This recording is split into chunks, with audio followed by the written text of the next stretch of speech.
Bom, pessoal, boa noite a todos. Meu nome é Júlia Gambassi, eu sou pesquisadora de pós-doutorado no Programa de Linguística Aplicada do IEL, na Unicamp, e co-coordeno o GDIS, que é o grupo que está oferecendo essa palestra hoje, com a professora doutora Mariana Peixoto, da Universidade Federal de Uberlândia. Para quem não conhece o nosso grupo, nós atuamos desde setembro de 2020, no formato online, e esta é a nossa quinta atividade de extensão universitária, vinculada à UFO, buscando oferecer oportunidades de formação e discussão de questões sobre discurso, interseccionalidade e subjetividade de forma gratuita. Então, o GDIS é um grupo que se volta a esses temas, né? E esses ciclos, eles, na verdade, vêm de uma demanda dos participantes do grupo de espaços mais formativos ligados ao tema, e também para a gente poder promover uma integração maior com a comunidade, né, externa à universidade também.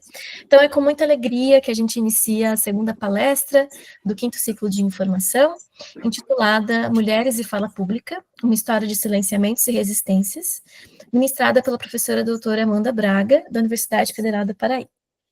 Eu vou fazer uma breve apresentação da professora, em seguida passo a palavra a ela, mas antes eu queria só reforçar algumas informações, né? Então, a gente vai passar a lista de presença às 8 horas para vocês aqui no chat, tá? Os certificados vão estar disponíveis a partir de julho no site da Secretaria de Extensão da UFO. Vocês vão receber o link de acesso ao formulário no mesmo e-mail que vocês vão inserir a resposta ao formulário de presença, tá? Então, fiquem atentos a isso. Essa palestra está sendo gravada e vai ser disponibilizada no nosso canal do YouTube posteriormente. E a Amanda depois informa como você quer fazer com as perguntas, se você prefere fazer ao final, se você prefere ser mais dialogado, tá? Então, fique super à vontade. Então, vamos à apresentação da professora.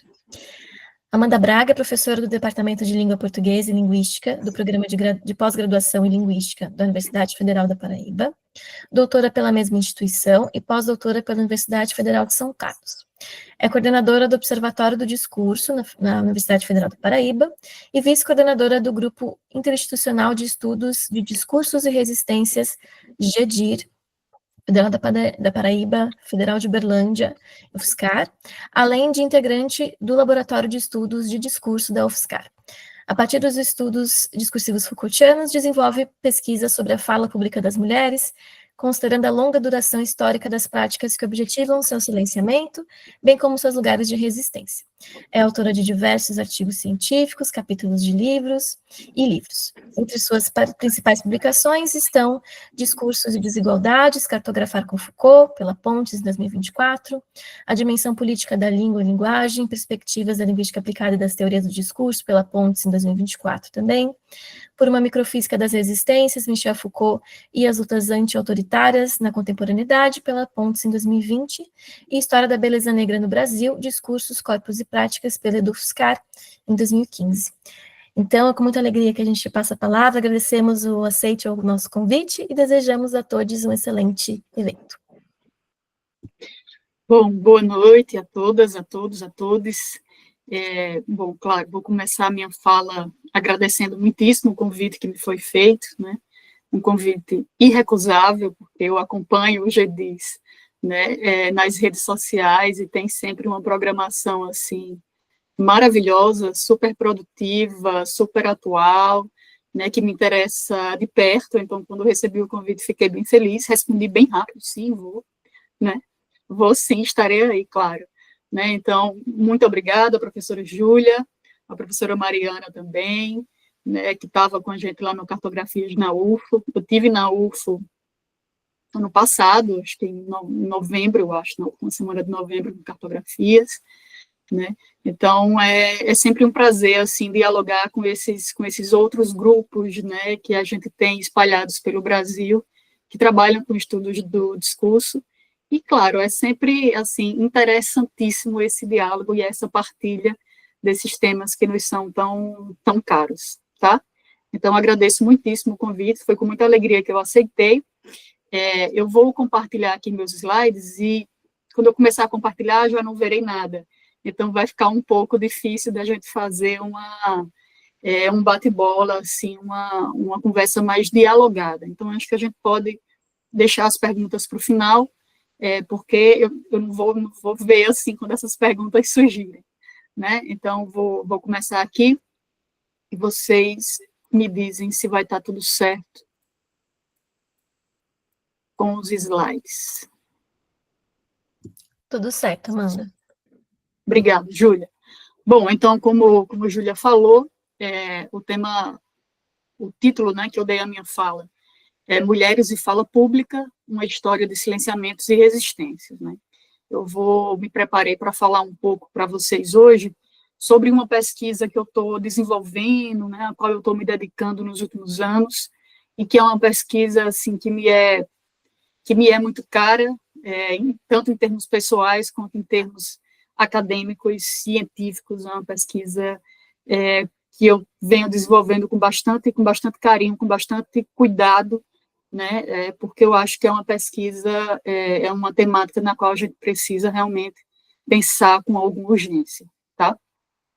Bom, claro, é uma pesquisa sobre a relação entre as mulheres e a fala pública, e mais especificamente sobre o modo como, historicamente, a gente tem um funcionamento discursivo que trabalhou incansavelmente, de muitos modos, né, em prol do silenciamento das mulheres, tá?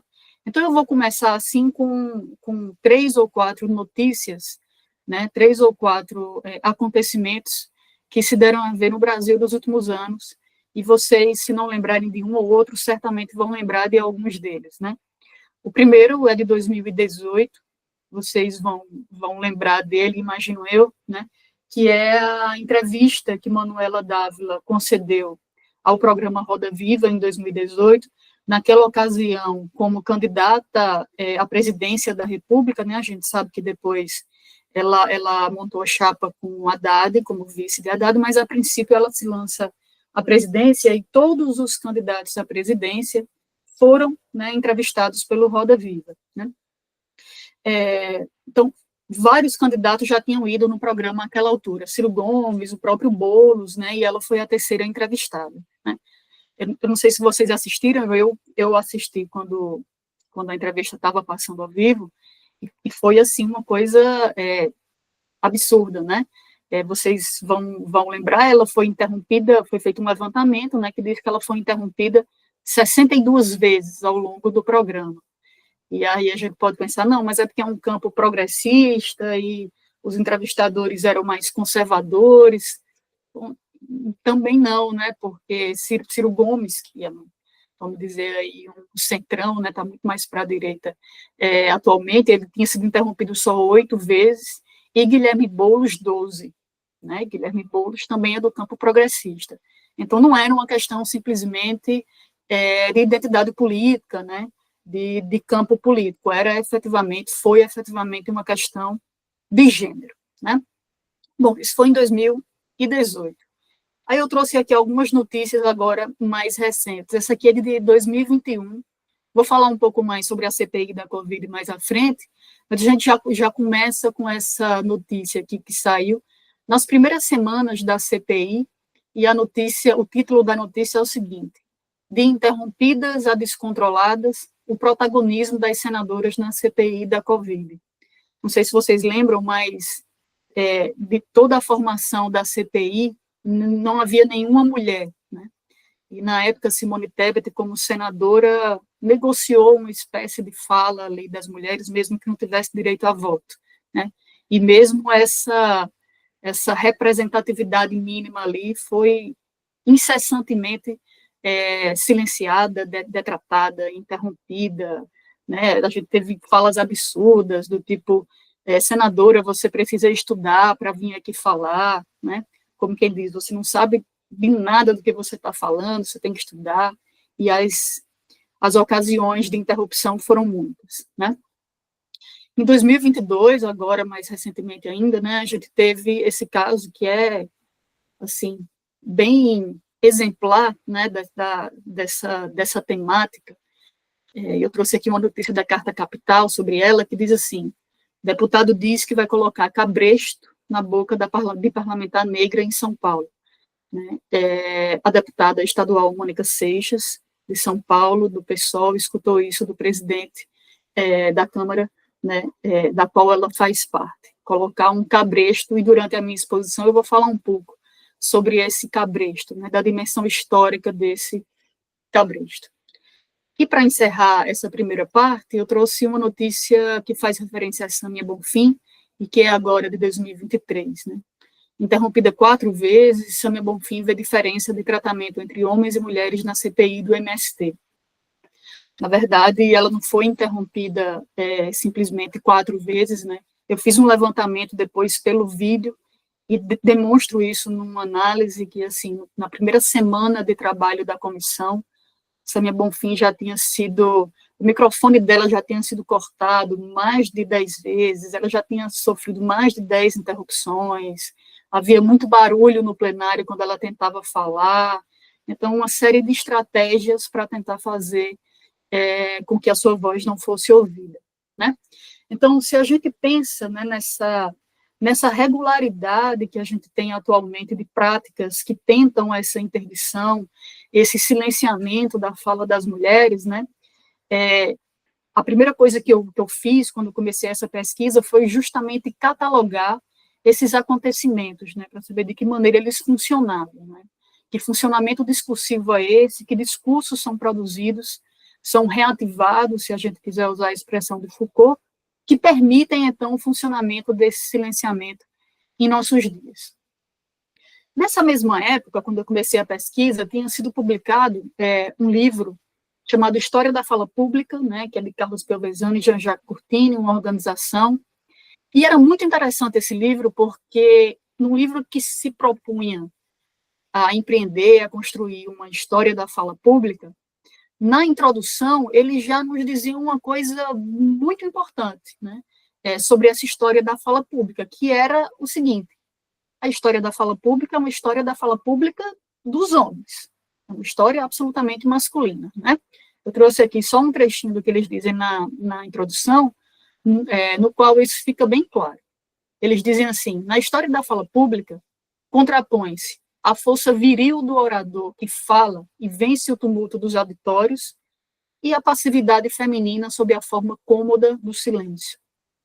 Contrastam-se a virtude masculina da coragem exigida pela parresia e o vício feminino da bajulação e do eufemismo. Demarcam-se, finalmente, o ideal masculino da voz, que se assentaria na harmonia firme e viril da fala e que remonta à força dos gritos de guerra e de caça, e a feminidade sedutora do canto, no qual ecoariam a melodia de ninfas e sereias.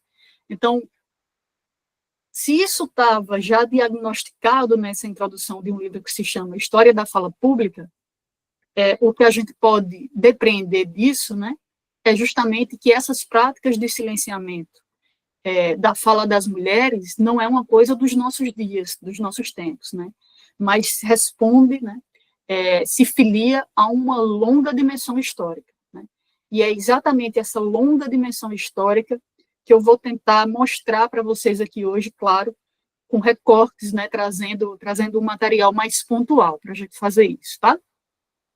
Bom, mas para fazer uma espécie do que seria, né, uma história da fala pública das mulheres, a gente poderia ter muitos caminhos, né, para propor, para construir essa história da fala pública das mulheres. O meu caminho é um caminho Foucaultiano, né? Eu trabalho com estudos discursivos Foucaultianos, então estou olhando para o meu material e para os meus enunciados sempre a partir de uma metodologia, né? A partir de todo um conjunto de propostas teóricas e metodológicas do próprio Michel Foucault. Eu trouxe aqui 4 pontos básicos com os quais eu trabalho, né, e que são essenciais na construção disso que seria uma história da fala pública das mulheres, e são 4 pontos a partir dos quais a gente pode pensar nessa construção. O primeiro ponto é justamente que o discurso não é fruto da natureza, ele é uma rede de enunciados construída historicamente, né, e esse discurso, essa rede de enunciados, ela constrói o objeto sobre o qual ela fala, né? O que significa que aquilo que a gente diz sobre as coisas constrói a ideia que a gente tem sobre as coisas, né? Falar não é apenas falar, falar é construir o objeto sobre o qual a gente está falando, né? Um segundo ponto é que o discurso tem uma existência transitória destinada a se apagar, sem dúvida, mas segundo uma duração que não nos pertence, o que significa que esse funcionamento histórico do discurso, ele vai, em algum momento da história, se apagar, ou seja, esse discurso ele vai passar por um processo de desaparecimento, de descontinuidade, de ruptura, mas a duração não nos pertence, ou seja, a gente não tem como precisar por quanto tempo ele vai ser conservado, memorizado, reativado, né? O terceiro ponto é aquele segundo o qual a gente naturaliza o discurso e seu funcionamento coercitivo, a gente toma o discurso como evidente, como verdade, né? Eu costumo dizer aos meus alunos que nós somos atravessados pelos discursos, os discursos nos constituem, se materializam naquilo que a gente diz e permanecem disponíveis para uma reutilização eventual, também nas palavras de Foucault, né? E um quarto ponto, claro, é um quarto ponto que todo mundo conhece, que trabalha com discurso, que é a questão da ordem do discurso, né? A ordem do discurso controla as coisas ditas e os sujeitos que podem dizê-las, o que significa que não é qualquer um que pode falar de qualquer coisa a qualquer tempo, né? E a minha ideia com esse trabalho justamente é demonstrar que o gênero é um desses princípios que regulam o discurso. O gênero é um desses princípios que atravessam, né, que pertencem a esse funcionamento da ordem do discurso e a partir do qual se pode determinar, né, quem pode falar, quem não pode, de que modo, em que tempo, de qualquer forma, né, em alguma forma. Então, é a partir disso que eu estou pensando sobre essa história da fala pública das mulheres e, mais precisamente, disso que Foucault chama de um método arqueológico. Eu também vou resumir aqui em um slide apenas, em linhas bem gerais, porque eu acho que também é uma questão mais conhecida, né?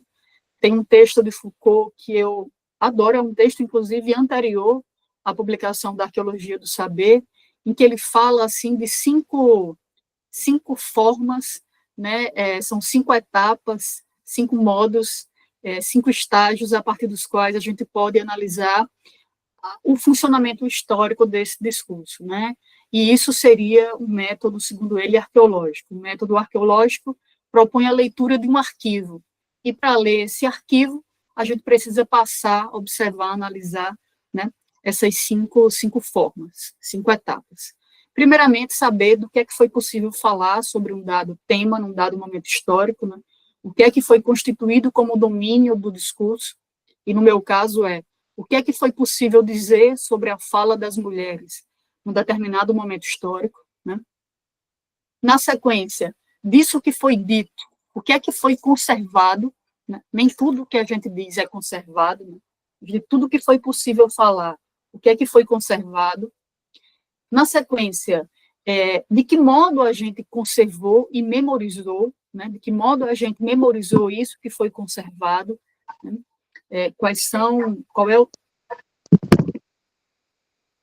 Qual é o tipo de relação que esses enunciados estabelecem com os enunciados passados, né?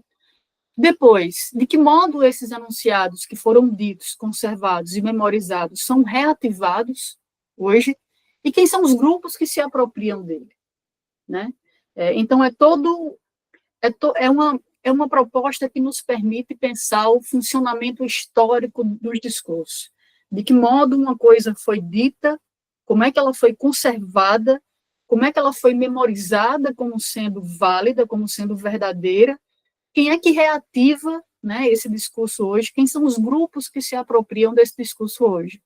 Então, claro, é uma outra forma de escrever uma história, né, partindo do funcionamento do discurso. Então, pensando nessa metodologia e na minha proposta, então, de construir, de empreender, de propor uma espécie de história da fala pública das mulheres, eu vou, então, apresentar alguns enunciados que tematizam a fala das mulheres e que estão produzidos no interior de uma longa duração histórica, né? E, portanto, de uma duração histórica que está retomando a antiguidade arcaica, a antiguidade clássica, a Idade Média, a Alta Idade Média, a Baixa Idade Média, a modernidade, para a gente chegar aos nossos dias.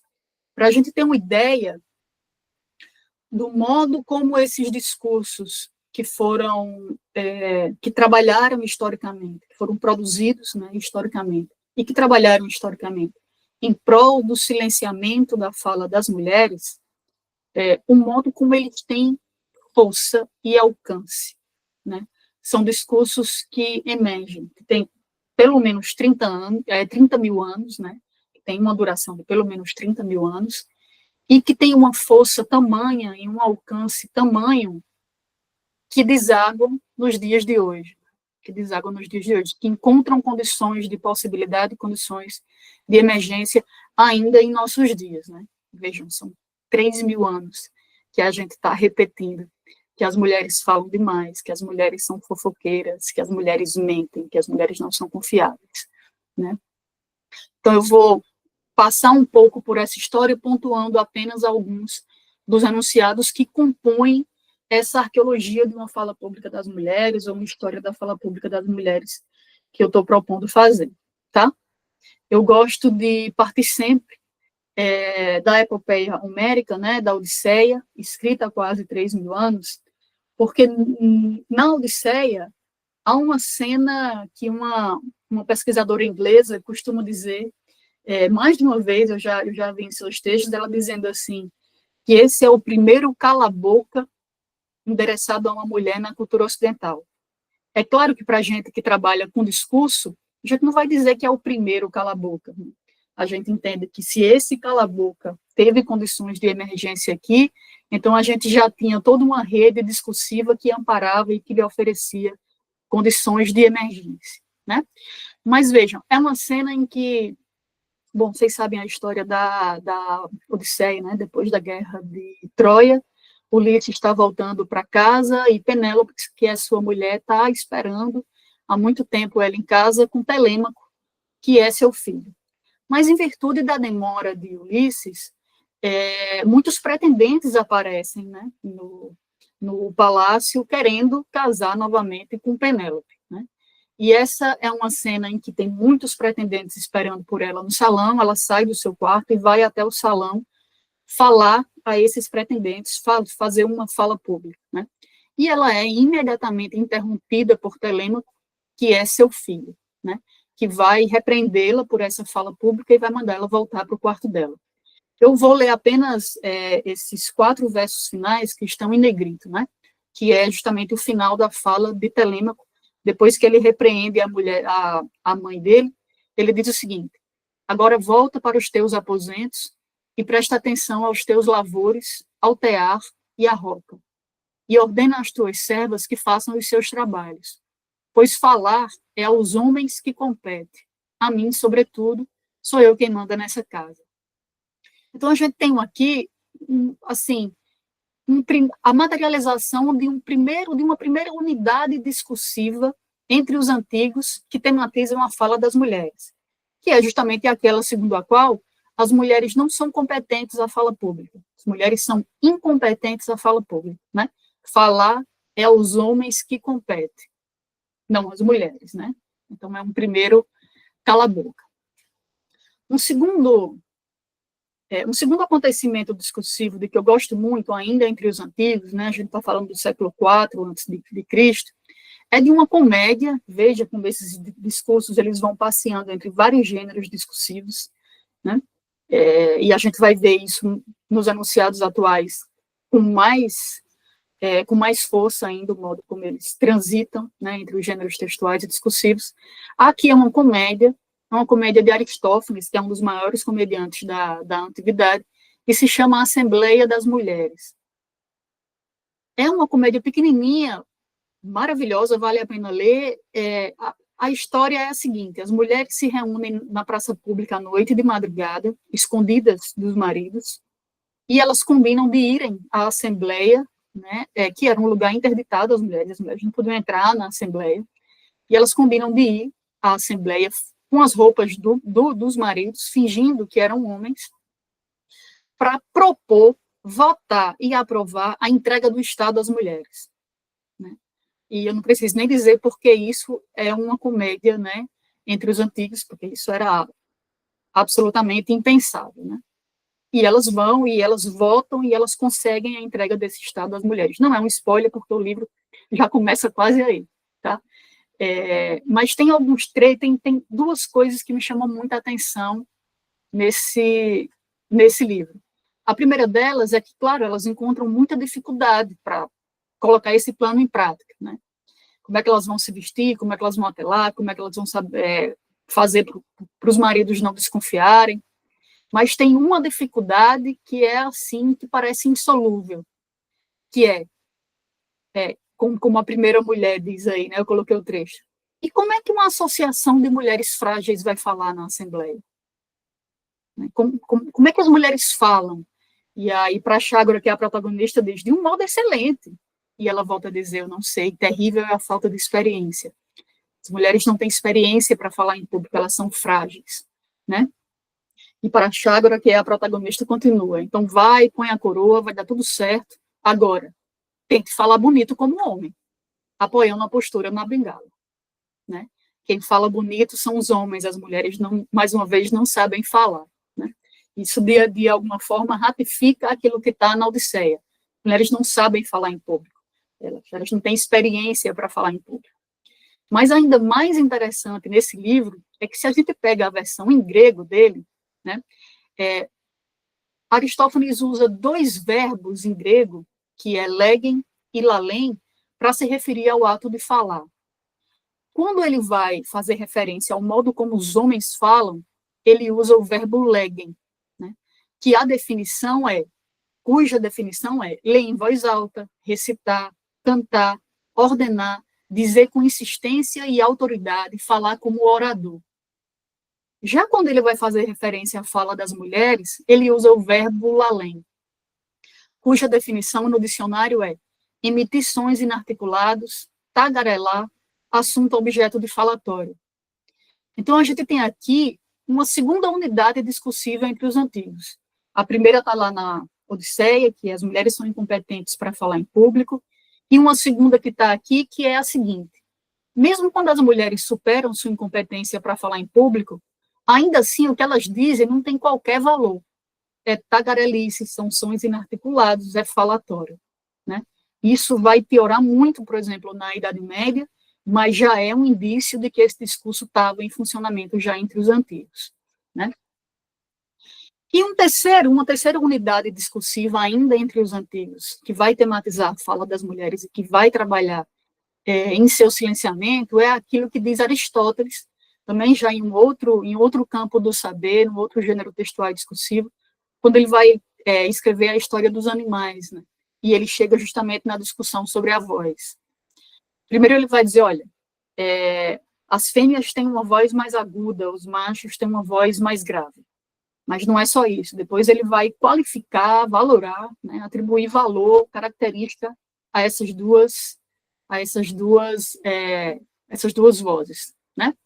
Então ele diz assim: quanto à voz, a grave e intensa, que é a voz dos homens, né, segundo ele, indica coragem, e a aguda e fraca, que ele tinha acabado de dizer que era das mulheres, covardia.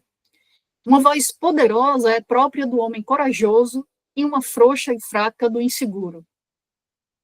Quanto aos que falam com voz aguda, doce e oscilante, são afeminados, compara-se às mulheres e ao conjunto desse espectro. Então, veja, aqui a gente tem uma terceira unidade discursiva que está em funcionamento, que se materializa nesse livro e que está trabalhando pelo silenciamento das mulheres, que é aquele discurso segundo o qual a voz das mulheres não é adequada ao espaço público, né? Então, a gente teria, justamente porque ela é aguda e fraca, o que significa covardia e insegurança. Então, eles não podem mesmo falar em público, né? São esses três discursos que são muito regulares entre os antigos. As mulheres não têm competência para falar em público, a voz das mulheres não é adequada à fala pública, e por fim, quando elas superam essa inadequação de sua fala, de sua competência, de sua voz, ainda assim o que elas dizem não tem qualquer valor, é mentira, é fofoca, é exagero, é tagarelice, é falatório, né? E aí a gente passa para a Idade Média, né? Se a gente acha que há problemas, que há misoginia entre os antigos, na Idade Média isso é levado, né, à máxima a máxima potência, a gente sabe disso, né? É um momento muito governado, no sentido Foucaultiano, né? Pelo discurso religioso, né? E claro que esse discurso religioso vai pesar, né? E vai provocar uma regularidade muito grande dessa misoginia. E a fala das mulheres não está a salvo disso, pelo contrário, eu diria assim que ela está no centro mesmo, no coração dessa misoginia medieval, a começar pela própria criação do mundo, tal qual a gente encontra no Gênesis, né? Vocês devem saber a história do Gênesis, né? A questão do pecado original, não podia comer do fruto, e Eva encontra a serpente propõe, e Eva oferece o fruto a Adão e convence Adão a pecar, né? Tem toda uma discussão, né, da teologia escolástica que vai discutir isso, quem foi que tomou a voz primeiro, quem foi que, no paraíso, ganhou primeiro o dom da linguagem, né? Há uma briga para saber quem foi, se foi Eva, se foi Adão, né? Se a gente pega uma Bíblia dessas versões que a gente tem em casa, algumas na internet, quem primeiro fala é Eva, né? Eva, e a primeira coisa que ela faz, quando ela ganha o dom da linguagem, é convencer Adão a pecar, né? E isso vai ser determinante na Idade Média, porque isso vai justificar a proibição de que as mulheres falem, a proibição de que as mulheres ensinem, a proibição de que as mulheres falem em público, e mesmo uma regulação muito forte da fala das mulheres no âmbito privado, né? Porque aqui, além daquelas 3 unidades discursivas que a gente viu entre os antigos, vai entrar a questão do perigo da fala das mulheres. Imagina, assim, a mulher fala uma vez e provoca a primeira queda humana, né?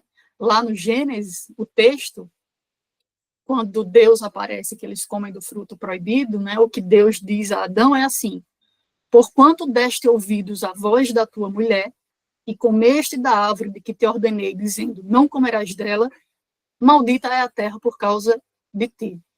Com dor comerás dela todos os dias da tua vida. Ou seja, você escutou a voz da tua mulher, você confiou na voz da tua mulher, e isso provocou a desgraça do mundo inteiro, é a primeira queda humana, né?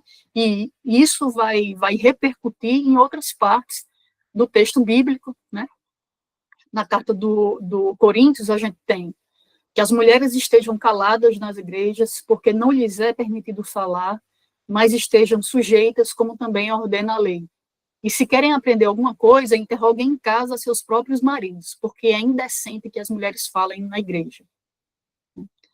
Em Timóteo, a gente encontra a mulher aprenda em silêncio com toda a sujeição.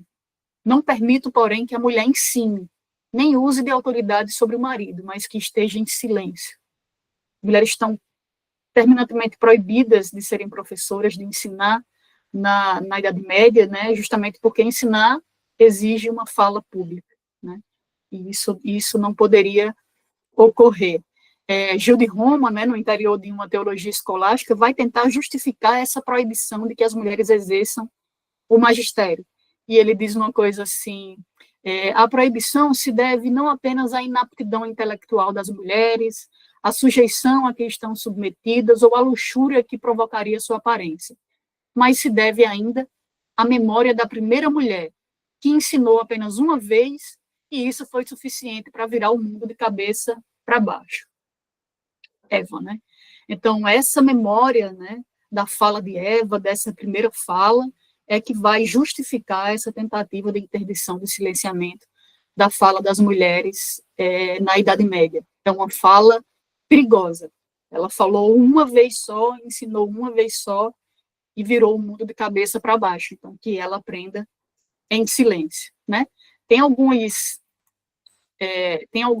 ditados populares, a gente já está aqui no século XVI, tem um livro enorme, assim, só de ditados populares medievais que circularam na França, e eu recolhi alguns, assim, que falam especificamente sobre a fala das mulheres, né, que vão ser taxadas ali, né, as filhas de Eva, elas teriam demasiada habilidade para seduzir, enganar e mentir, e, além disso, tornar pública a palavra privada, Ou seja, além de enganadora, mentirosa, é fofoqueira, né? Existem muitos relatos. A literatura, particularmente nos textos teológicos, que se referem à fala das mulheres com esses adjetivos, né? Tagarelas, faladoras, fofoqueiras, mentirosas, maliciosas, enganadora, melíflua. Eu acho esse adjetivo assim muito exemplar desse período medieval, porque melíflua é justamente essa fala que é doce, que é sedutora e que te atrai para provocar a tua queda, para te enganar, para mentir, né, para fofocar a teu respeito. E aí alguns ditados populares que circularam naquele contexto vão tentar trabalhar nesse silenciamento, né, dessa mulher que é fofoqueira, faladora, tagarela, mentirosa. Então, coloquei aqui alguns. O primeiro é assim: não digas à tua mulher o que queres calar, porque ela é fofoqueira, né? Uma mulher só cala o que não sabe. Ou seja, toda informação que ela souber, ela vai passar à frente. Mulher, por sua vez, só deve falar quando a galinha vai urinar. A galinha não urina, né, gente? A galinha expele pela pele, né? Ela não urina, tal como os mamíferos. Né? Duas galinhas fazem uma assembleia, duas mulheres fazem uma assembleia, três um grande cacarejo, quatro são pleno mercado. Ou seja, falam muito e falam todas ao mesmo tempo. Né? Isso, aqui na Idade Média vai ser assim, vão ser discursos que vão ter uma regularidade imensa. Né? Saindo da Idade Média para chegar na modernidade, lembram quando eu falei lá, né, quando eu mostrei as notícias a vocês e eu falei do cabresto, né? O presidente de uma Câmara dos Deputados disse a uma deputada estadual negra, Mônica Seixas, que ia colocar um cabresto na boca dela, para que ela não falasse mais. Né? Pois bem, esse cabresto, ele tem uma história, né, uma história terrível. Né? Essa foto, né, que eu tô mostrando aí a vocês, é uma foto que retrata justamente esse aparelho, que é chamado de rédea da fofoca, né, que foi utilizado por mulheres entre o século XVI e século XVII, particularmente na Inglaterra, mas também na França e nos países que se viram de colônia, né, que foram colonizados, e era chamado de rédea da fofoca porque era um instrumento colocado à força, claro, em mulheres que se consideravam que eram mulheres que falavam excessivamente, eram tagarelas, eram fofoqueiras, né? E é nessa mesma época que a gente tem, e isso é interessante para a gente que trabalha com linguagem, com língua, né? Silvia Federici vai falar sobre isso. A língua inglesa, a palavra gossip da língua inglesa, que hoje a gente conhece como fofoca, né, vai passar por um deslocamento de seu sentido naquela mesma época ali. Ela vai dizer, bom, a palavra gossip, a princípio, significava, tinha a ideia de um padrinho ou de uma madrinha de uma criança. Depois, esse termo passa a nomear uma relação de amizade entre mulheres. Né, e é justamente a partir dessa designação de amizade entre mulheres que a semântica desse termo, né, a significação desse termo, desloca para uma coisa que seria a fofoca, né? Uma relação de amizade entre mulheres e, portanto, a fofoca. É a partir do século XVI, então, que a língua inglesa testemunha o deslocamento desse termo, que passa a funcionar como expressão de difamação e ridicularização. Gossip seria, a partir de então, a fofoca. Esta conversa informal de que se ocupariam as mulheres e por meio da qual se satisfariam enquanto depreciariam pessoas e disseminariam informações privadas. Daí o nome desse equipamento, né? Daí o nome desse instrumento, Gossip Bridle, rédea da fofoca. É um aparelho terrível, todo de ferro, é uma espécie de jaula, como vocês estão vendo aí, que se colocou na cabeça de muitas mulheres, só que nesse ferro que passa aqui na frente, tem uma chapa de ferro que entra na boca delas. E isso impede elas de falarem. Né? E há relatos, há vários vídeos sobre isso, se vocês procuram na internet, há muitos textos, fotografias, ilustrações, que mostram, inclusive, assim, prejuízos da saúde, claro, para além da questão emocional, mas, assim, uma salivação excessiva, ferrugem, infecção, né? E tudo isso foi o preço a se pagar, né, que os homens achavam justo, para que as mulheres, então, não fofocassem. Na maioria das vezes, era um aparelho colocado pelos próprios maridos em suas esposas, né, que desfilavam, inclusive, com elas na rua, como vocês estão vendo essa ilustração aí no meio, para que se visse de exemplo às demais mulheres. É nessa mesma época, inclusive, que a gente tem na Inglaterra a aprovação de uma lei que impede as mulheres de saírem de casa depois de determinada hora para fofocar, né? E esse é o termo que está na lei. A partir de determinada hora, está lá em David Hume, né? A partir de determinada hora, as mulheres não podem sair de casa para fofocar.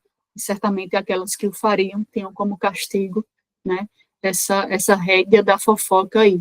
Então, vejam que aquilo que o presidente da Câmara dos Deputados diz a Mônica Seixas não é uma coisa solta, não é um enunciado, como diz Foucault, solto, neutro, independente. Não, é um enunciado que funciona, como todos os outros, em rede, né? Em uma rede historicamente formada que oferece condições de emergência a esse enunciado em nossos dias, tá?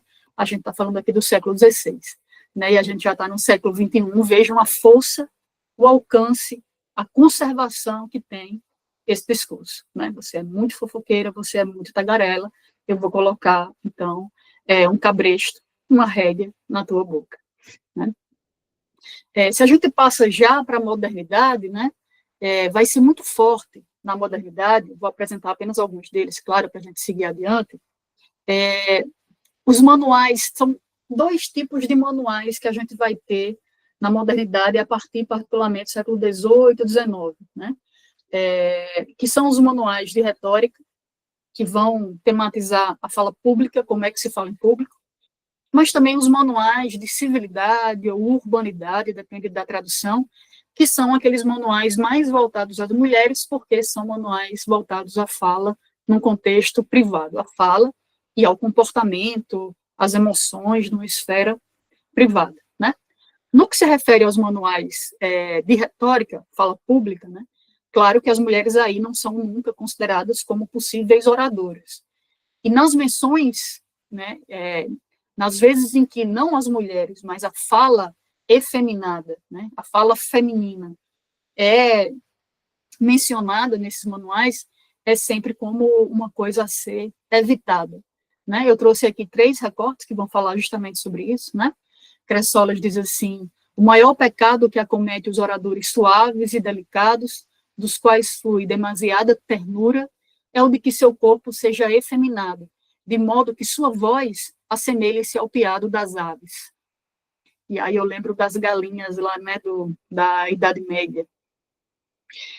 Ou de Noah, que vai dizer: a pronúncia deve ser regular, ou seja, que não seja desarmônica, nem seja demasiadamente aguda, ou grave, lenta, embaraçada, fraca ou efeminada. E ele continua: que a voz do orador seja distinta em sua pronúncia e plena do vigor masculino, que ela não tenha nada de vulgar e de cômico. Observamos que os oradores que possuem a voz mole, efeminada, fluida e demasiadamente composta em seus tons, também o são em suas ações. Então, o que os oradores não podem fazer de forma alguma é falar como uma mulher, né? É falar com a mulher, é falar com essa voz efeminada, ou seja, uma voz que parece, que se assemelha, que lembra a voz de uma mulher, né? Já nos manuais de urbanidade e civilidade, a conversa feminina, a fala feminina vai ser muito tematizada, já que a gente está tratando de uma fala privada, né? Recentemente, eu, Carlos, e Amarildo Júnior, a gente traduziu um texto que é justamente sobre esses manuais de civilidade e de urbanidade, e publicou no livro que saiu agora há pouco, sobre o discurso e as emoções, né? E é justamente desse texto, de Elvira Arnaud, que fala sobre esses manuais, que eu tirei esses 3 excertos aí, né, que vão tematizar a fala das mulheres ali no século XIX. Primeiro é assim: as mulheres devem se exibir na varanda ou na janela porque é necessário para despertar interesse masculino. mas devem reprimir todo impulso de fala como perigoso.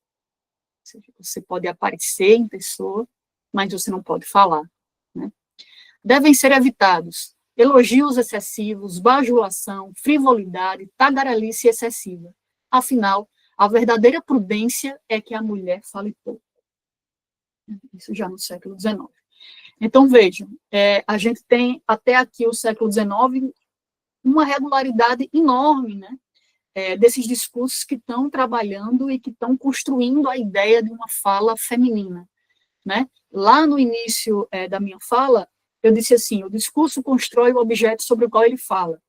E aqui eu retomo isso para dizer, vocês estão vendo como aquilo que a gente diz sobre as mulheres e sobre a fala das mulheres constrói uma ideia de mulher e uma ideia de fala feminina, que seria, então, uma fala perigosa, tagarela, excessiva, mentirosa, incompetente para falar em público, impulsiva, né, que vai provocar a queda masculina e que, portanto, é preciso silenciar, interditar e reprimir, né? Vejam, a gente está falando sobre isso aqui há pelo menos 3.000 anos, então a gente está construindo essa ideia. É o discurso que constrói a ideia de que haveria uma fala feminina e que essa fala feminina, né, seria tudo isso, perigosa, incompetente, materializada em uma voz que é inadequada, perigosa, enfim, excessiva. Aí a gente vem para o século XX. Para o século XX eu trouxe um enunciado só, e é um enunciado de um gênero que é diferente de todos os outros, esses enunciados, né, um gênero que se materializa, um enunciado que se materializa num gênero diferente de todos esses outros que eu apresentei aqui, porque é um filme, um trechozinho de 1 minuto, sei lá, de um filme infantil, que é A Pequena Sereia, a versão de 89, né, bom, vocês devem conhecer a história, né, a narrativa lá da Pequena Sereia. Ela é uma sereia e se apaixona por um homem e ela quer se transformar num ser humano, numa mulher, para poder casar com ele, né? E aí ela vai falar com uma espécie de bruxa do mar, de feiticeira do mar, que é Úrsula, e Úrsula vai dizer que tudo bem, que vai transformar ela numa mulher, mas para isso tem um preço, e o preço que ela vai cobrar é a voz da Pequena Sereia, né? É a voz de Ariel. E aí eu vou passar aqui o trechinho, na sequência, aqui ao lado, eu transcrevi aquilo que Úrsula fala para Ariel. E, claro, aqui ela vai tematizar essa fala, né? Então, vejam como, para a gente ver assim, a força e o alcance que tem esse discurso, que está construindo a ideia de uma fala feminina, de uma fala das mulheres. Tá? Vejam bem.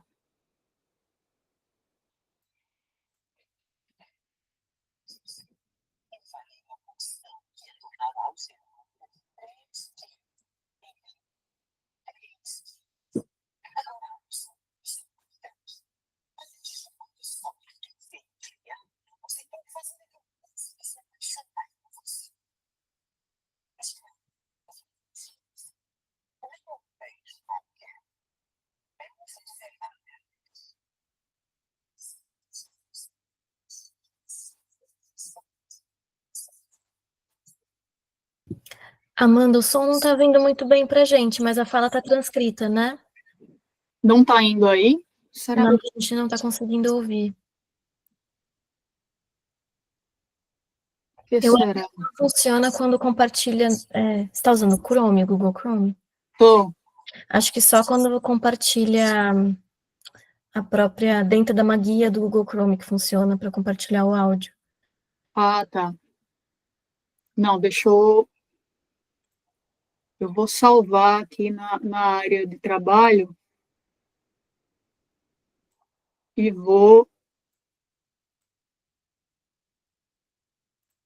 aí eu posso aqui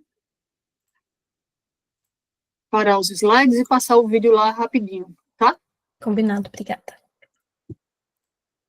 Pardon. Aí você me diz. Gente. Não? Dá para ouvir? Não. Não dá. Não dá, porque você teria que compartilhar dentro do Chrome. como uma aba do Google Chrome, para que viesse o som para a gente. Ah, entendi. Se você quiser me mandar por e-mail, eu vou abrindo aqui, enquanto você faz algum comentário, tento Não, compartilhar. eu posso só ler a fala dela, assim, eu gosto de passar o vídeo porque é um vídeo bem descarado, sabe? Uhum. Mas, e não sendo possível, a gente faz assim. Vocês estão vendo aí? Eu acho que eu achei no YouTube, Amanda. Será que a gente tenta? Sim, tenta aí. Peraí.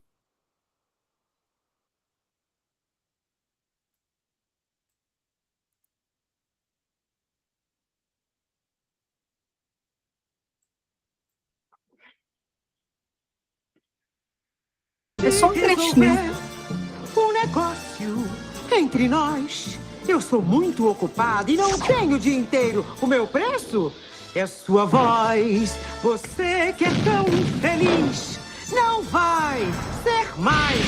Se quiser atravessar a ponte, existe um pagamento. Vamos lá, tome coragem, assine o documento. A sereia está no papo. É dia de alegria. Ei, o que eu queria. Mas o trecho que eu estava mostrando era anterior. Eu vou ler, é melhor.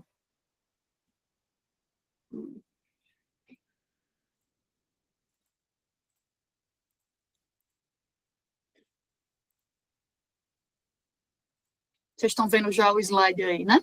Sim. Pronto. Bom, ela vai dizer que o preço é a voz, né? E aí Ariel diz assim, bom, mas como é que eu vou fazer sem a minha voz se eu não puder falar? E aí Úrsula, ela dá, assim, uma lição, né? Ela fala assim, bom, terá a sua aparência, seu belo rosto, e não subestime a importância da linguagem do corpo. E aí ela diz uma coisa que é assim, o homem abomina tagarelas, garota caladinha ele adora. Se a mulher ficar falando o dia inteiro e fofocando, o homem se zanga, diz adeus e vai embora. Não vá querer jogar a conversa fora, que os homens fazem tudo para evitar. Sabem quem é a mais querida? É a garota retraída e só as bem quietinhas vão casar. Então, veja, é um filme infantil, né?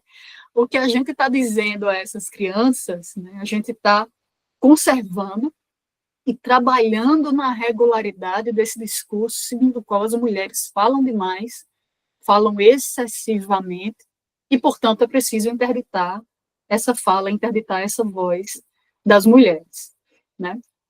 Então, esse aqui é de 89, tá? Ups, tá.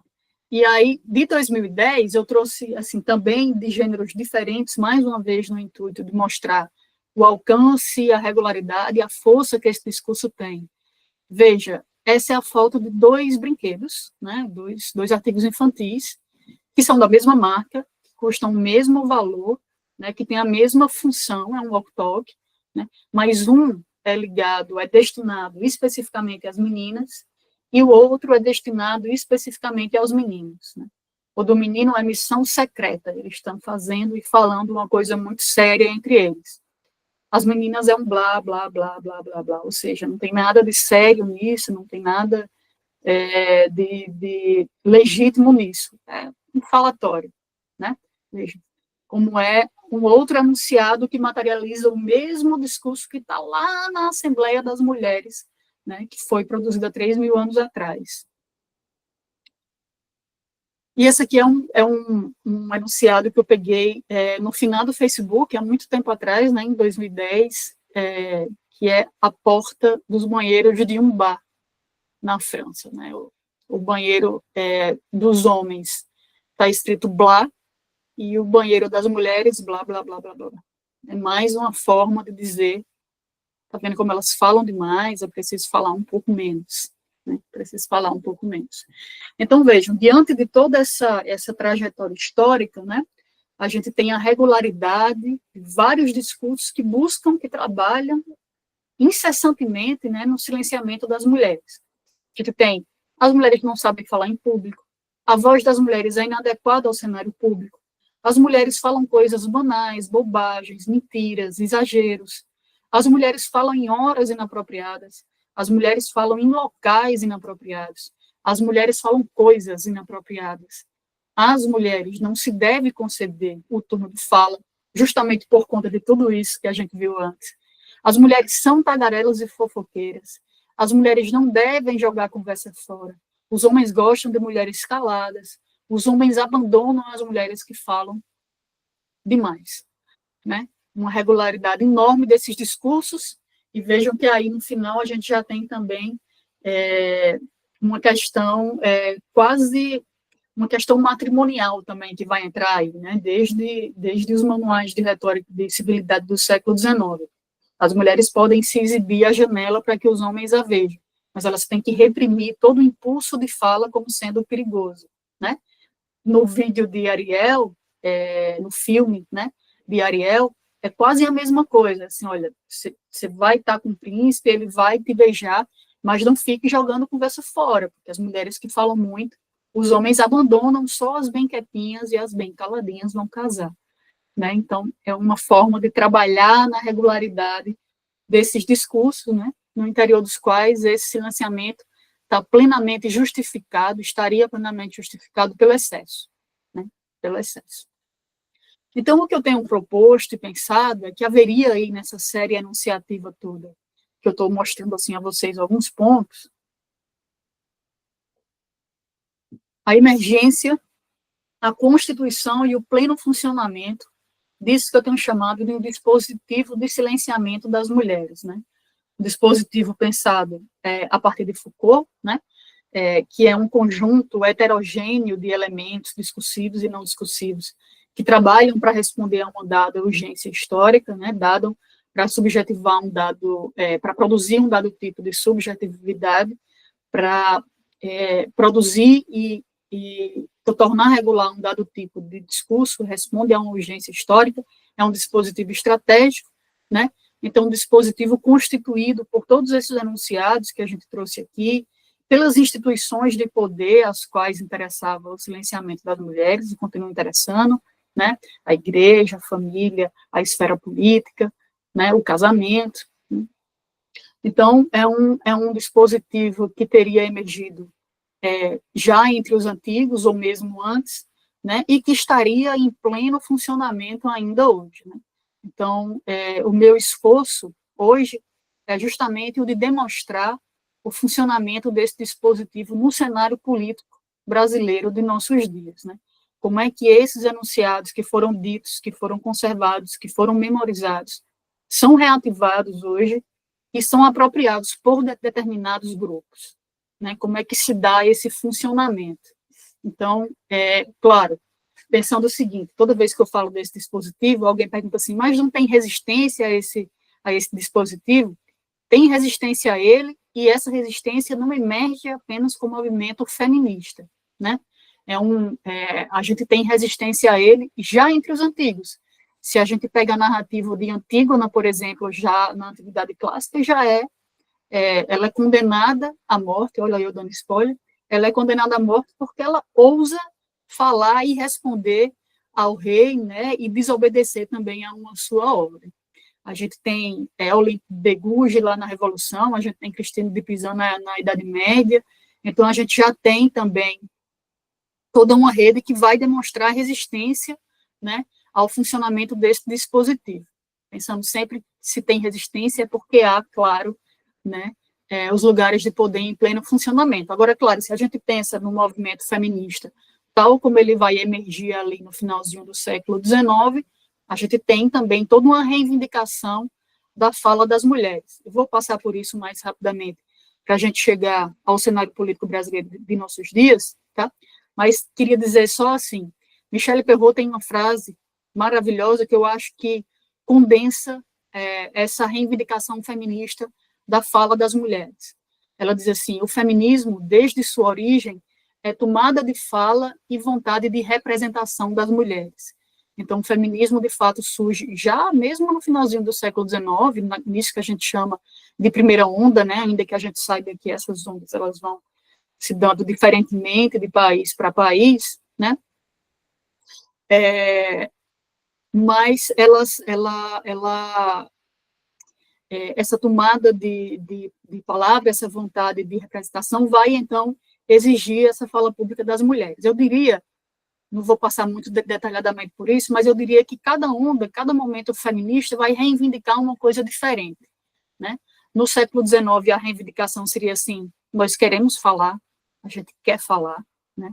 E por isso que as mulheres vão criar, inclusive, grupos destinados unicamente ao treinamento oratório, né? Num segundo momento, finalzinho dos anos 60, elas chegam à conclusão de que é preciso que elas falem, é preciso garantir que as mulheres falem, mas é preciso garantir também que elas sejam ouvidas, né? A gente vai herdar das feministas ali dos anos 60 algumas expressões muito caras que a gente tem hoje, como violência doméstica, assédio sexual, né?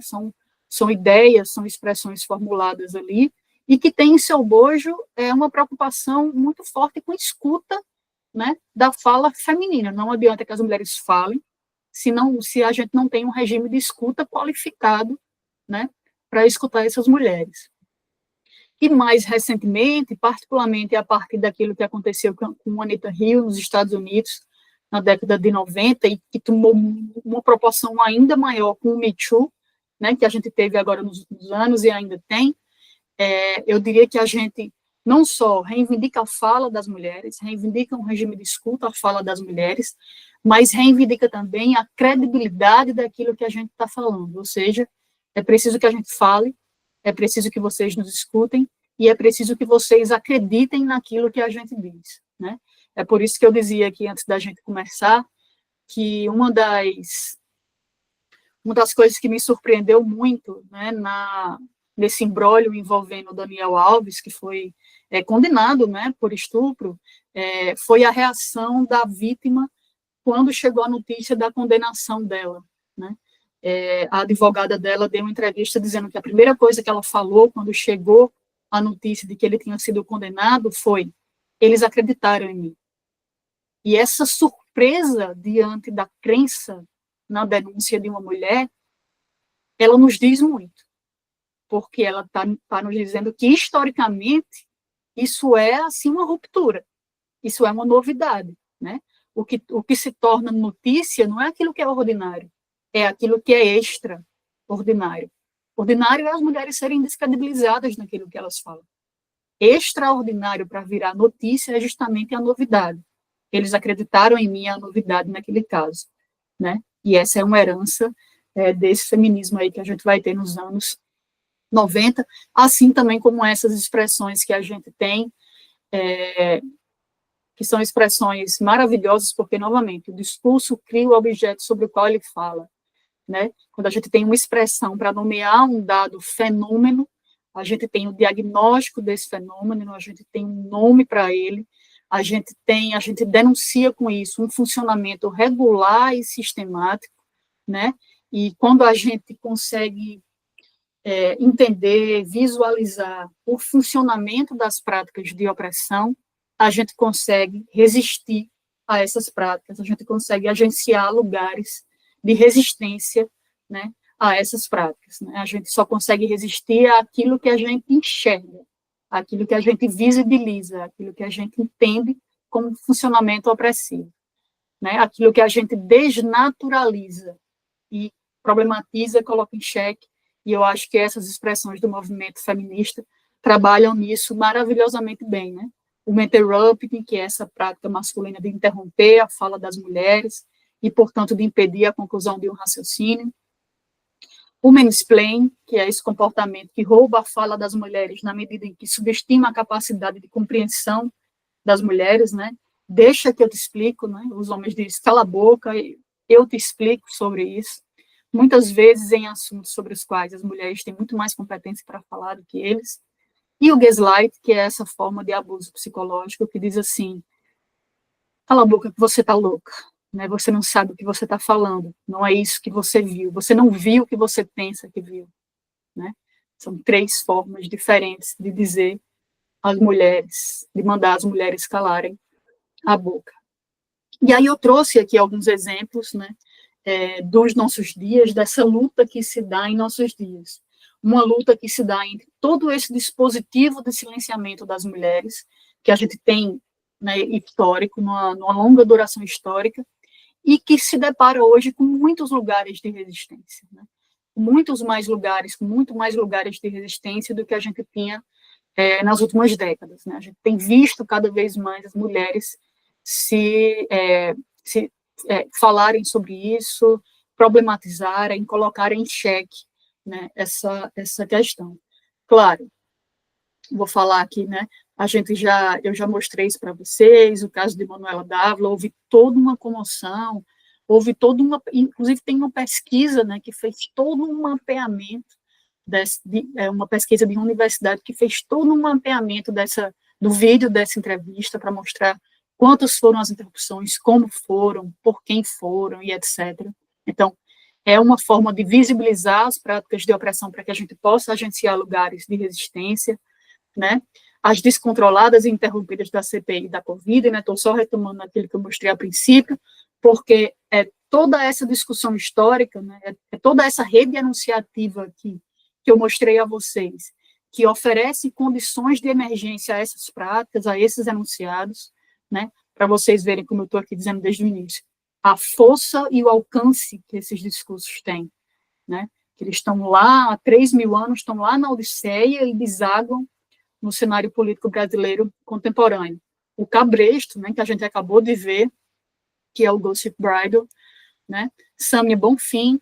E aí, eu tinha trazido aqui um vídeo sobre a CPI da Covid para mostrar a vocês, também um vídeo de Samia, mas vou deixar isso para um outro momento, até porque, pelo tempo, mas também porque os vídeos não estão passando, né? Mas são análises que estão publicadas, inclusive posso mandar para vocês depois. E aí, só para a gente, para eu, assim, fechar, de alguma forma, essa minha fala e essa minha rede anunciativa, né, dessa longa duração histórica, se vocês me perguntam de que modo esse dispositivo de silenciamento das mulheres funciona hoje, né, quais são os instrumentos de que esse dispositivo lança mão para silenciar as mulheres, particularmente no cenário político, né, a gente tem análise sobre Dilma, sobre Manuela Dávila, Tabata Amaral, Marielle Franco, Samia Bonfim, Elisiane Gama, né, e aí eu diria assim que existem 4 procedimentos que a misoginia contemporânea, a misoginia, né, de nossos dias, particularmente no cenário político, segue à risca, assim, essas 4 práticas, né, esses 4 instrumentos, para trabalhar em prol desse silenciamento das mulheres. Se eu pudesse resumir isso em 4 frases, seriam assim: não se pode deixar que as mulheres ocupem os espaços de fala, mas se elas ocuparem, não se pode deixar que elas efetivamente falem, mas se elas falarem, não se pode deixar que as ouçam, mas se as ouvirem, não se pode deixar que acreditem naquilo que elas dizem. Ou seja, não vamos eleger nenhuma mulher para elas irem para o cenário político, mas se elas forem eleitas, vamos, assim, não vamos deixar elas irem para as comissões, assumir a liderança de bancadas, propor projetos, nada disso. Mas se elas ocuparem esse espaço de fala, se elas forem para comissões, se elas se tornarem líderes, a gente não pode deixar que as pessoas ouçam o que elas têm a dizer. Então, tem muitos casos, assim, que as mulheres estão falando e o presidente da comissão sai, encerrando a comissão no meio da fala da mulher. Ou então, muitos casos em que o plenário faz muito barulho quando as mulheres começam a falar, justamente para impedir que os outros as ouçam, né? Mas se as ouvirem, não se pode deixar que acreditem naquilo que elas dizem. Ou seja, se elas falaram e se ouviram, vamos então deslegitimar aquilo que elas disseram. Você está louca, você está delirando, você tem que estudar para estar aqui, sabia?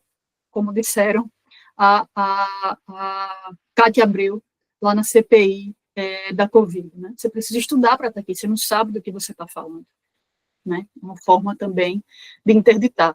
Bom, eu tinha trazido esses vídeos, mas eu vou deixar isso para um outro momento, até porque vocês não vão escutar o vídeo daí. E agora sim, para encerrar a minha fala, eu acho até que eu já já passei do meu tempo, como sempre, já dizer a vocês e aproveitar a ocasião para fazer o merchan aqui, está saindo agora no mês de a gente está em maio, né?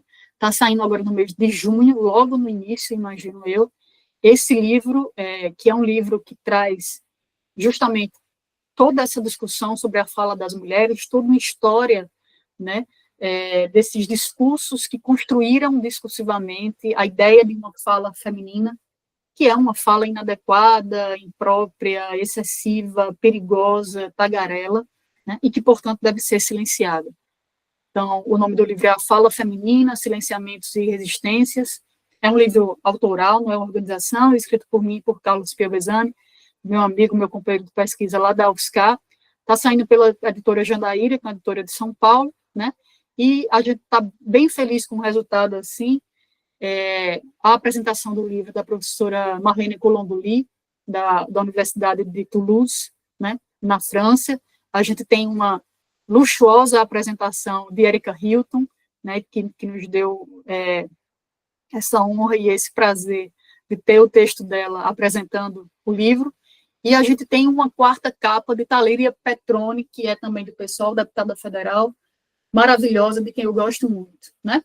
Aí eu vou apresentar só o sumário aqui. Como eu falei, a gente tem a apresentação de Erika Hilton, depois o prefácio de Marlene Colomboli, uma introdução que já começa com Marielle Franco, o livro começa com Marielle Franco e termina com Marielle Franco, e ele está dividido em duas partes, né? Primeiro, a primeira parte é chamada de um longo silenciamento, da Grécia Antiga à emergência do feminismo. Então, a gente tem toda uma discussão com vários anunciados, vários exemplos, várias análises, né, sobre os silenciamentos antigos, os silenciamentos medievais, os silenciamentos modernos, e depois as revoluções da fala e os prenúncios do feminismo no século XIX. Essa é a primeira parte. E a gente tem uma segunda parte, que se chama Resistências Feministas, mais persistências da misoginia, que é quando a gente vai discutir a atuação feminista que vai exigir, né, essa necessidade a possibilidade de que as mulheres possam falar e que a elas seja atribuído não só um regime de escuta, mas também a legitimidade do que elas falem. E depois, por fim, as análises que a gente fez de mulheres políticas, né, dos nossos dias, do cenário político brasileiro, né, pegando Dilma, Manuela Dávila, Samia Bonfim e Marielle Franco, tá bom? Então, já fica aí o merchan.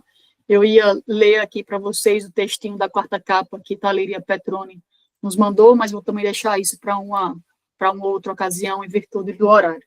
Eu agradeço demais a oportunidade de estar aqui, de falar com vocês, de trocar uma ideia, e me coloco à disposição para a gente dialogar e conversar a respeito.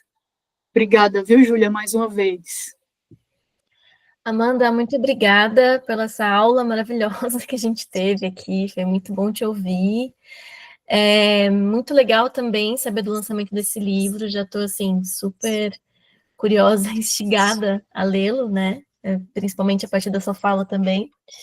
Enquanto o pessoal vai se organizando para fazer perguntas e comentários, enfim, tomar a palavra aqui, eu fiquei com duas coisas em mente, e queria te ouvir mais, se você quiser, enfim, comentar, né?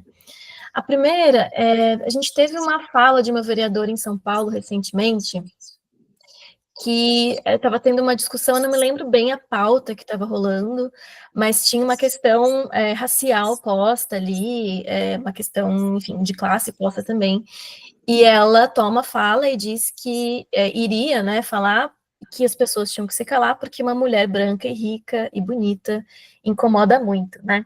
Então, eu acho interessante também a gente pensar nesses casos em que essa resistência, ela também é apropriada por algumas pautas, que é interessante também a gente pensar pelo viés da interseccionalidade, né?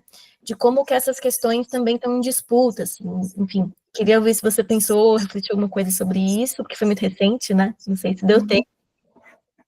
E a outra coisa também, estou mais curiosa ainda para ler o livro, né? Ainda mais com a apresentação da Erika Hilton, porque eu fiquei pensando também nas possibilidades de identificação enquanto mulher, né?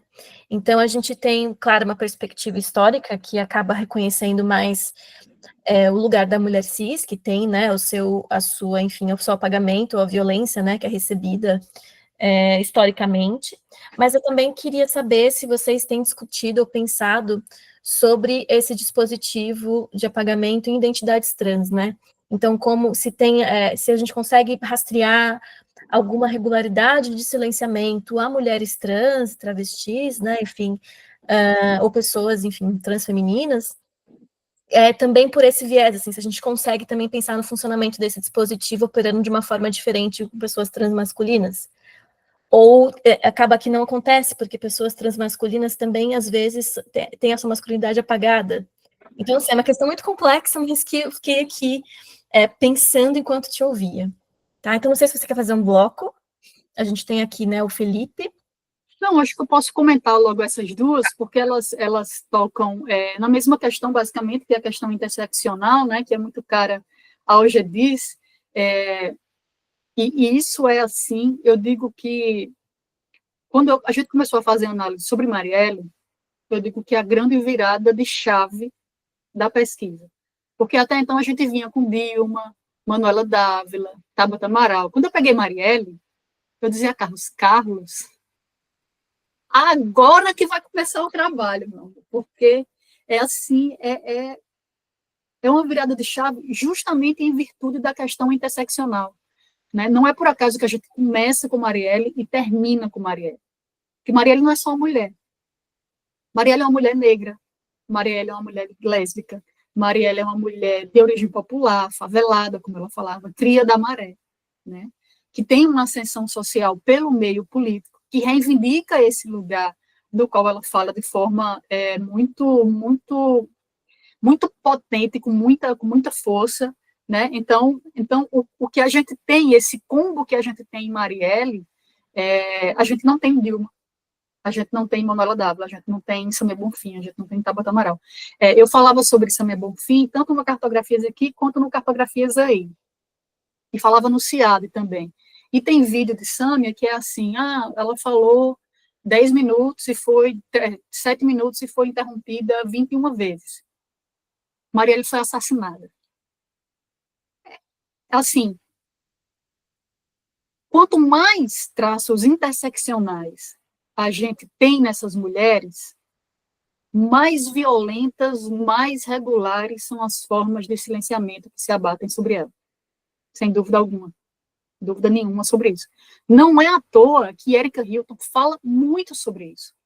Erika Hilton tem uma coisa que a gente chama de metalinguagem da emancipação feminista, que é essa fala sobre a fala que é instrumento de luta e resistência para poder falar. Que é essa fala, eu tenho essa fala, eu vejo essa fala, eu boto força nessa fala, eu exerço poder com essa fala, é meu instrumento de poder e de resistência.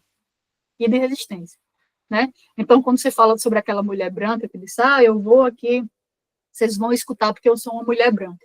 Uma vez eu escutei uma pessoa dizendo assim, quando uma mulher é silenciada, todas as mulheres são silenciadas. Não é bem assim, né? Porque existem mulheres e mulheres justamente em virtude desses traços interseccionais. E eu concordo exatamente com o que você falou, assim, esses lugares de resistência, eles são muito regularmente cooptados por lugares de poder. Imagina uma mulher no cenário político que sobe a tribuna para dizer, vocês vão escutar porque eu sou mulher branca. Assim, não poderia ser mais visível essa cooptação, né, desse lugar de resistência para que ele passe a funcionar como lugar de poder.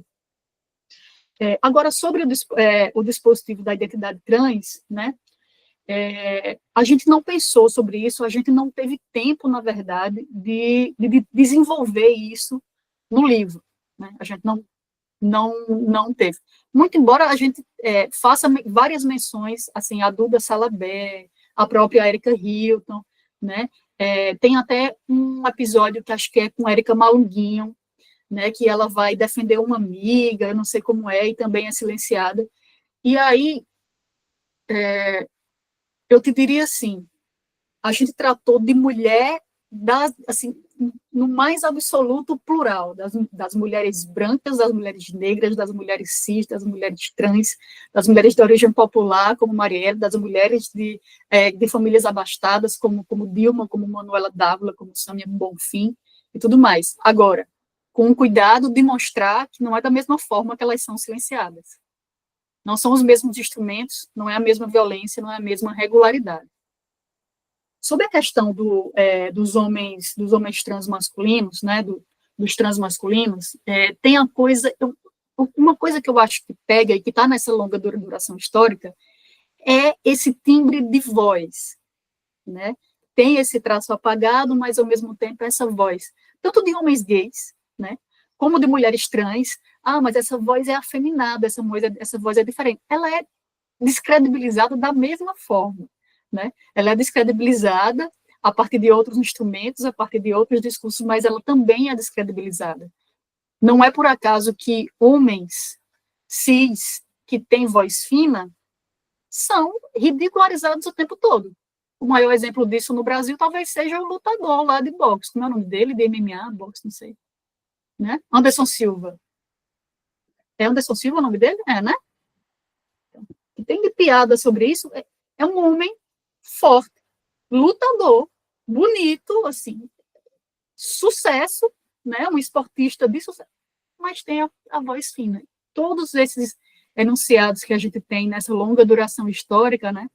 Particularmente desses manuais de retórica, que estão o tempo todo dizendo, o bom orador ele não pode ter a voz afeminada. A voz afeminada, ela está, né, ela tá interditada para todo sempre, sem fim, amém. Então, a gente tem aí também um viés de análise que daria também para a gente puxar quais são esses enunciados, esses discursos que estão sustentando a emergência dessa ridicularização hoje desses homens cis que têm a voz fina, né?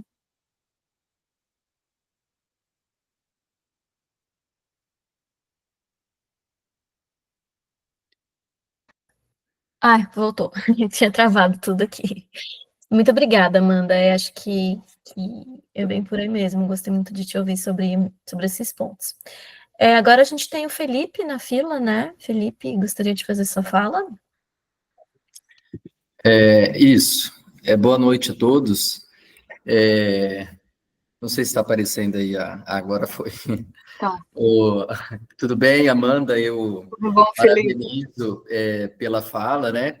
E antes até de fazer essa breve provocação que eu disse que faria a você, eu estou ministrando aulas numa disciplina aqui na Unesp de relações étnico-raciais, né? E daí, assim, eu divulguei, né, aquele livro que também foi fruto da sua pesquisa de doutorado, né, a História da Beleza Negra, e o pessoal, assim, quer me ouvir falar mais, né? Eu falei, olha que responsabilidade, né? Até a Vanice já tinha me passado aqui, e, assim, tá rendendo boas discussões, e assim, a história está indo, né? Bom, mas você falando, né, a questão da fala da mulher, assim, me ocorreu, né, hoje, do papel que tem assumido a Michele Bolsonaro, por exemplo, né, ao lado de Jair Bolsonaro, né, ele que, como a gente sabe, está inelegível, mas eu acho que até por conta dessa condição, né, houve a possibilidade de ela se emergir enquanto uma personagem política que talvez possa assumir a candidatura, né, em seu lugar, e também, por extensão, a voz feminina.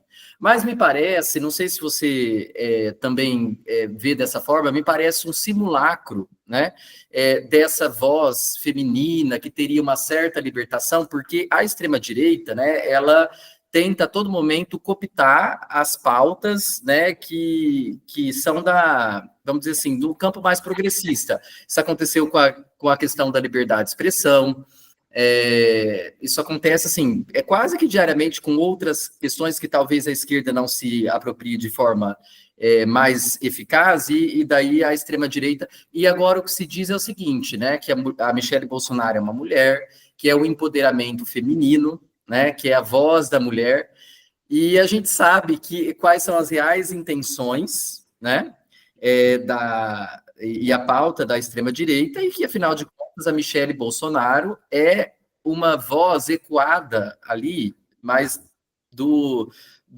seu marido, né, Jair Bolsonaro. Então, assim, me ocorreu isso, né, essa questão da fala feminina em personagens, né, do tipo da Michelle Bolsonaro. E aí eu gostaria que, assim, você comentasse alguma coisa a respeito, né, não sei se já, assim, se você já tem uma opinião mais ou menos formulada sobre isso, mas foi apenas uma ocorrência, sim. Obrigada, Felipe. Sucesso aí nas aulas. Obrigado. A história da beleza negra, ele surge sempre. Gosto muito dele.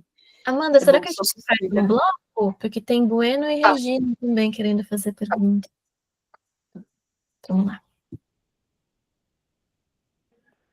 Sou eu, né? Vocês me ouvem? Sim. Amanda, obrigada também aí pela aula maravilhosa, né? Além de uma fala esclarecedora, uma aula maravilhosa para a gente que está aí no percurso da escrita. Sempre que eu te escuto, já te escutei falar sobre esse livro, né, recentemente, mas já te escutei falar sobre a Mari algumas vezes, né? E aí hoje, e algumas outras vezes me ocorreu, se vocês, não sei no livro, né, o quanto você também já passou por essa questão justamente da construção da Mari em si, né, porque viver o movimento dela foi viver um momento em que ela fazia, a gente falava, fazia festa política, né, então a construção dela foi uma construção da festa, foi uma construção dos movimentos, o 8M cresceu, né, a partir de uma organização que vinha dela, e a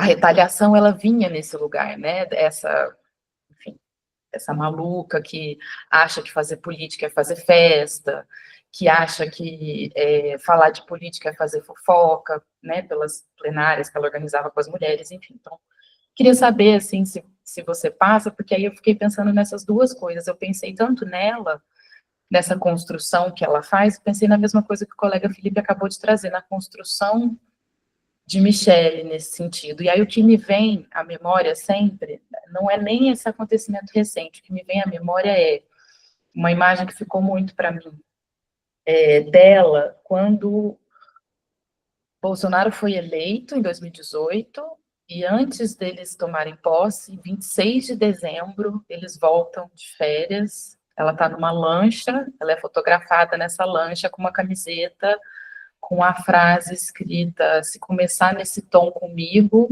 a gente vai ter problemas. Que foi uma imagem que repercutiu e que construiu toda uma coisa que, enfim, acho que chega onde estamos agora. Mas que, não sei, na minha compreensão, vem muito antes dela ter qualquer lugar de dar a voz, né? E já vem construída essa outra imagem. Então, enfim, queria saber dessas provocações. Assim. Tá. Obrigada. Obrigada, Bueno.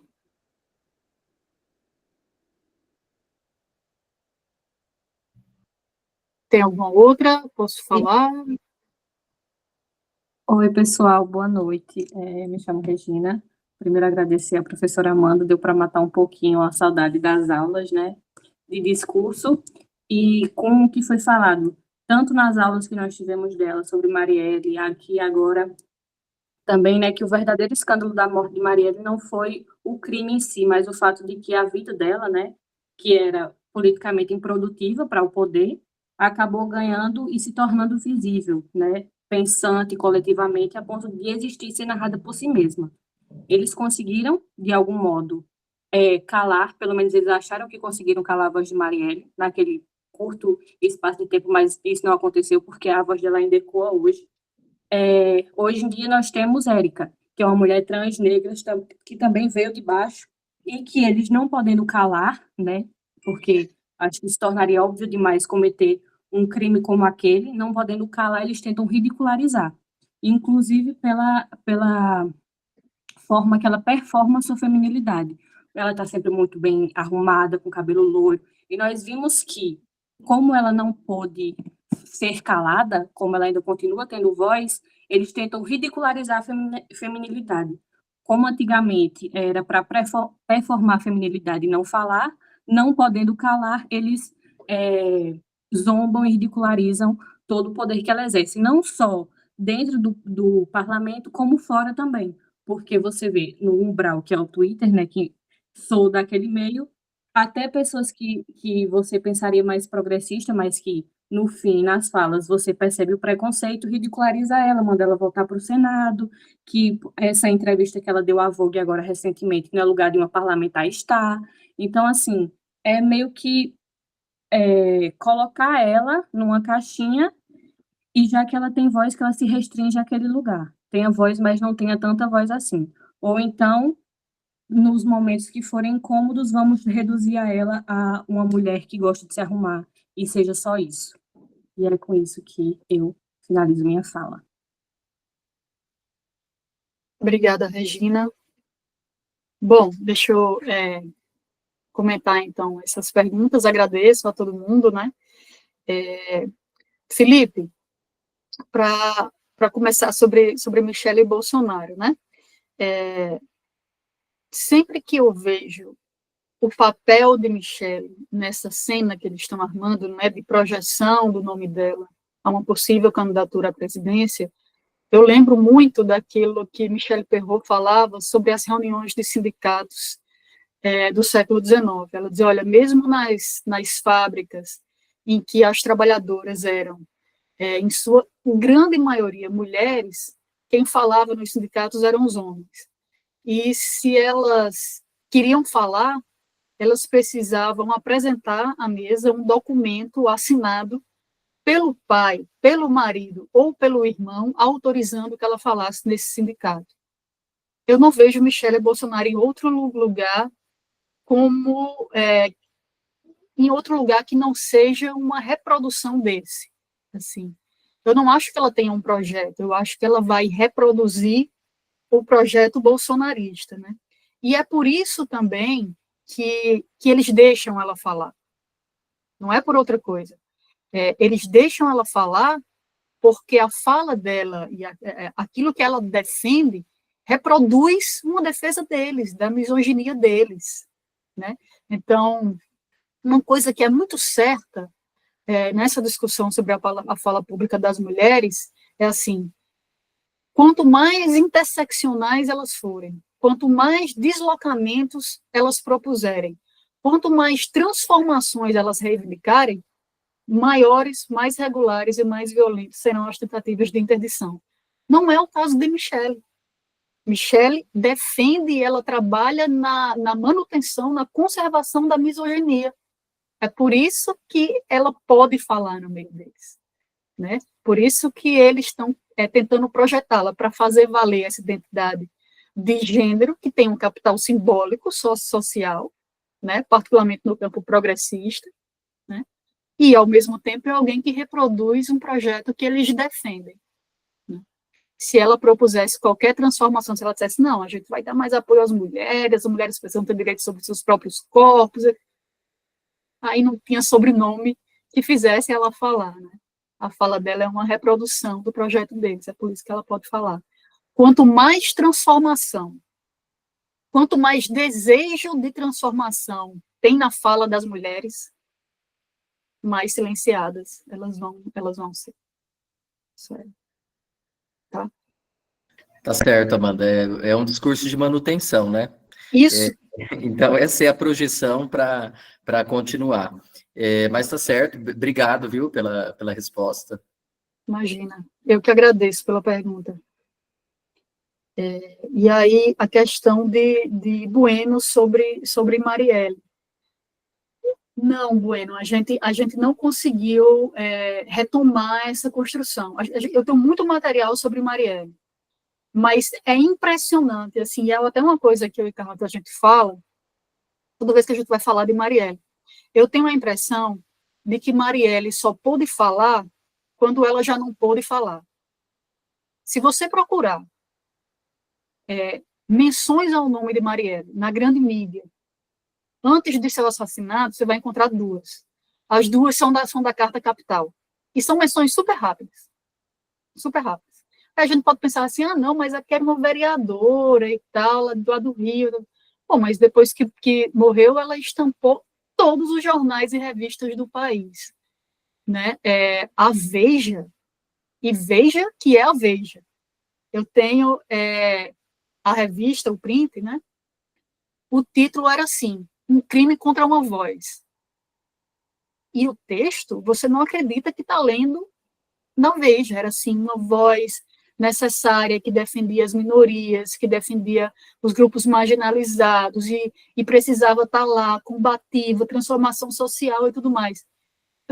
Se ela tivesse viva, a Veja estaria dizendo isso? Não, a Veja, assim, tem horrores, tem horrores.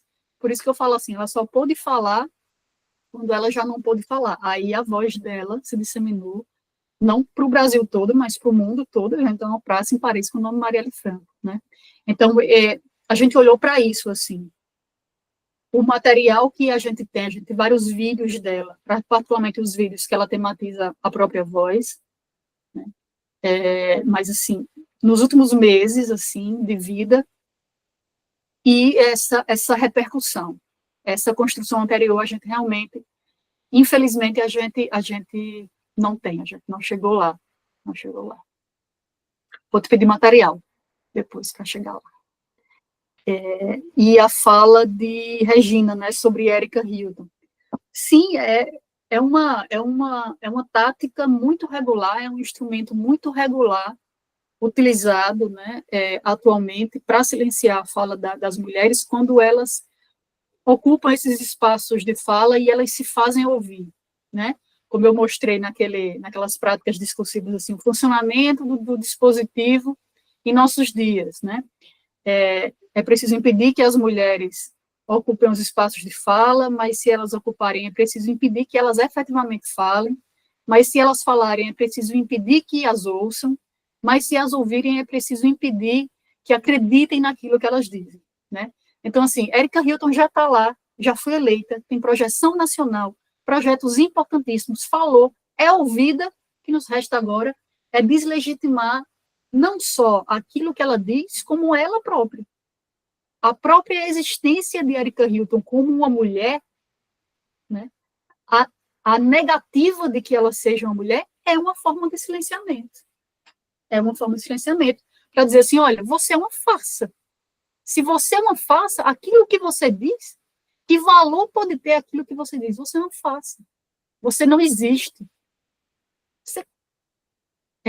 Eu sou uma mulher cis e eu fico pensando assim na violência que é isso, no peso que é isso, alguém olhar para você e dizer, você não existe. Porque é isso que eles dizem a ela o tempo todo, usando peruca, né? A transfobia, ela corre solta. Você não existe. Porque eu vou... tem deputada de direita, né, que diz assim, eu vou defender aqui as mulheres de verdade. Então, eu sou uma mulher de mentira? Eu não existo, isso não faço, né?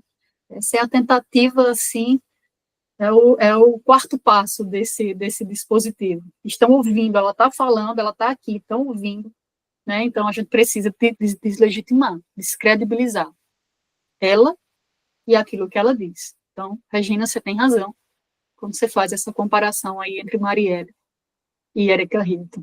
Tomara que venham muitas outras Erika Hiltons. Uma Erika Hilton em cada canto desse país. Por favor. Amanda, sempre uma satisfação muito grande, né, acompanhar a sua fala pública, muito potente, sempre. E aí eu queria trazer 2 comentários, na verdade, e uma pergunta, se... Um comentário, outra é uma pergunta. Recentemente, também, nesse ponto da ridicularização da fala pública feminina, teve a fala de uma deputada, eu acho que de São Paulo, do PT, em que ela denunciou a falta de... Meu Deus.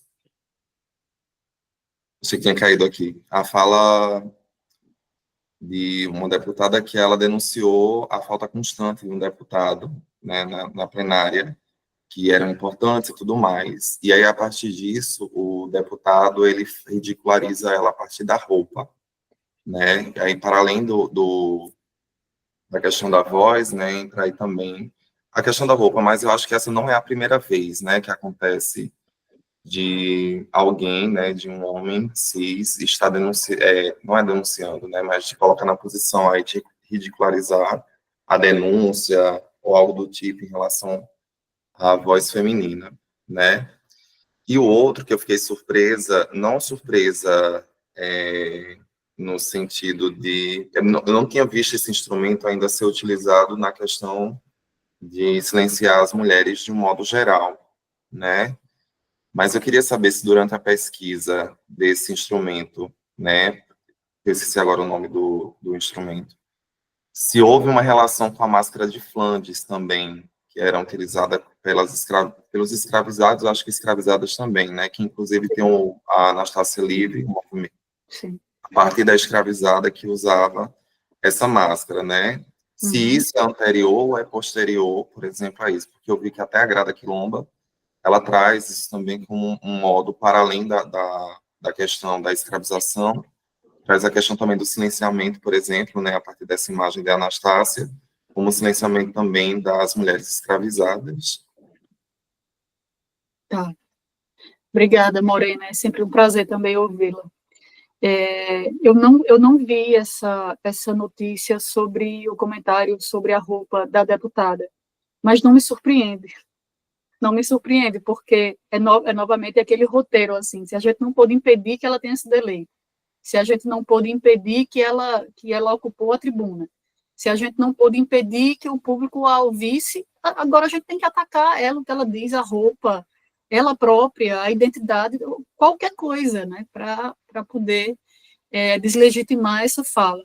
Tem a professora Marlene Colomboli, que fez o prefácio do livro, ela também analisou, ela tem um livro também sobre a fala pública das mulheres lá na França, e tem um episódio de que ela fala que dialoga muito com esse que você me traz, que ela diz assim, que quando uma senadora, sempre que uma senadora progressista, né, eu não vou lembrar o nome dela agora, entrava no plenário para falar, os homens gritavam assim, tire os botões, que era para dizer, desabotoe o vestido, desabotoe o vestido. Quer dizer, não importa o que você vai falar, não importa o que você pensa, a gente quer te ver nua, sem roupa. Né? Então, vamos ridicularizar a roupa, vamos falar qualquer coisa, né? Atingir a identidade de gênero para, no fundo, invisibilizar essa mulher, porque, como diz Djamila, né, falar não é só falar é existir. Falar é existir social e politicamente. Então, se você não pode falar, e falar, claro, né, falar de modo se expressar, então você não existe, social e politicamente você não existe. Esse é o objetivo, né, final. Invisibilizar a fala das mulheres, interditar a própria existência das mulheres, o pensamento das mulheres, as propostas e tudo mais. Né? E sob a rédea da fofoca, né, na verdade, eles têm uma emergência concomitante, ali século XVI e século XVII, tanto lá na Inglaterra, quanto aqui no Brasil. Acho que eu falei assim, nos países colonizados, né? Só que tem um funcionamento diferente, porque no Brasil, você está falando lá da discussão de Grada Quilomba, né? No Brasil, o instrumento era usado para escravizados de modo geral, tanto homens quanto mulheres, grupos marginalizados, excluídos, né? Na Europa, não. Na Inglaterra, também na França, não.